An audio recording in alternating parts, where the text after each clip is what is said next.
Τώρα φτάνουμε στην Καβάτζα.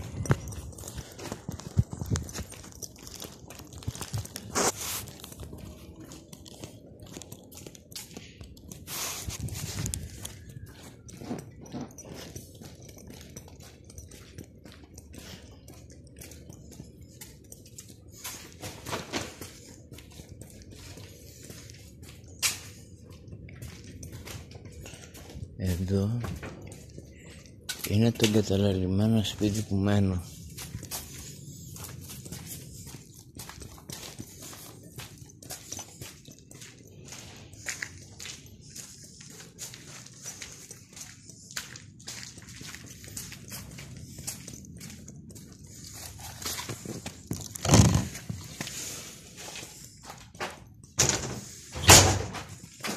Ορίστε.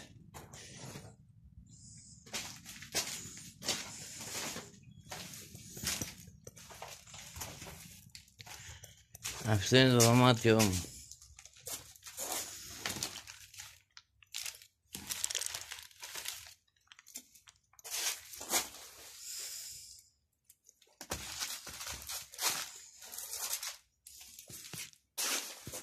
Για να ξέρετε, το sleeping bag μένει ανοιχτό για να μην μυρίζει. Γιατί από τη στιγμή που είμαι άπλητος, μια φορά τη βδομάδα κάνω μπάνιο στο κέντρο αστέγων, όσο να είναι μυρίζω. Και μυρίζει και ο χώρος.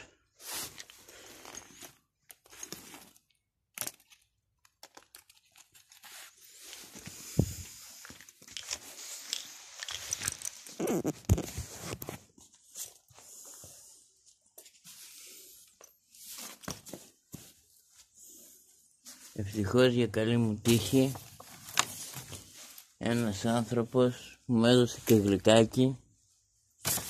Θα μου πεις άστεγος είσαι, το γλυκό χρειάζεσαι ρε Σταύρο? Το γλυκό θα σου κόψει την όρεξη. Δεν θα σηκωθείς 3 ώρες τα χαράματα με το στομάχι να γουργουρίζει. Να ξέρετε, το χειρότερο πράγμα είναι η πείνα. Πείνα. Να ξυπνάς και να μην έχεις ούτε μια βούκα, τίποτα να βάλεις στο στόμα σου. Αυτός εδώ λοιπόν είναι ο χώρος μου. Αυτό είναι το σπίτι μου, αυτό είναι το δωμάτιό μου. Ντρέπομαι που πήρα το κινητό από τη μάνα μου. Πραγματικά ντρέπομαι. Αλλά ήθελα κάτι να μπορώ να ασχολούμαι. Είναι 8 η ώρα το απόγευμα. Μέχρι στις 10-12 που θα κοιμηθώ, τι θα κάνω? Θα βλέπω τα ντουβάρια? Τουλάχιστον με το κινητό έχω να δω κάτι, έχω να παίξω ένα παιχνίδι. Να περάσει λίγο η ώρα μου. Μαμά, το κινητό θα σου επιστρέψω. Μόλις πάρω τα χρήματα θα σου επιστρέψω. Το μεγαλύτερο πρόβλημα που έχω είναι η κοκαίνη. Έχω μπλέξει. Δεν μπορώ. Με το που θα πάρω πάνω από 10 ευρώ στα χέρια μου, θα πάω να τα κάνω κοκαίνη.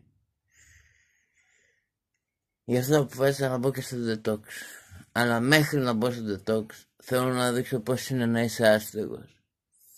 Πώς είναι να ρίχνεις την αξιοπρέπειά σου στο μηδέν, να σταματάς να υπάρχεις σαν άνθρωπος, μόνο και μόνο για να πάρεις κάτι να φας. Να πάρεις κάτι να καπνίσεις. Ξέρετε τι καπνίζω? Γόπες. Μαζεύω γόπες, τις κάνω καπνό, παίρνω χαρτάκια και στην ουσία καπνίζω γόπες από τσίγαρα. Ντρέπομαι. Έχω φτάσει στο σημείο να μην έχω πλέον αξιοπρέπεια. Δεν υπάρχει αξιοπρέπεια. Και δεν είμαι ο μόνος. Είμαστε πολύ άστεγοι. Μην μας γυρνάτε την πλάτη. Σας ευχαριστώ πολύ. Καλό βράδυ. Και ελπίζω σε αυτό το βίντεο να μιλήσουμε. Αύριο θα το ανεβάσω. Περιμένω λοιπόν τα μηνύματά σας. Να δω τι έχετε να πείτε. Και θα σας απαντήσω. Γιατί σίγουρα κάποιοι θα πείτε, καλά μωρέ, δεν μπορείς να κάνεις κάτι να σταθείς στα πόδια σου. Παιδιά, δεν είναι εύκολο. Από το 0 να πας στο 1 είναι άθλος. Πραγματικά άθλος. Καλό σας βράδυ.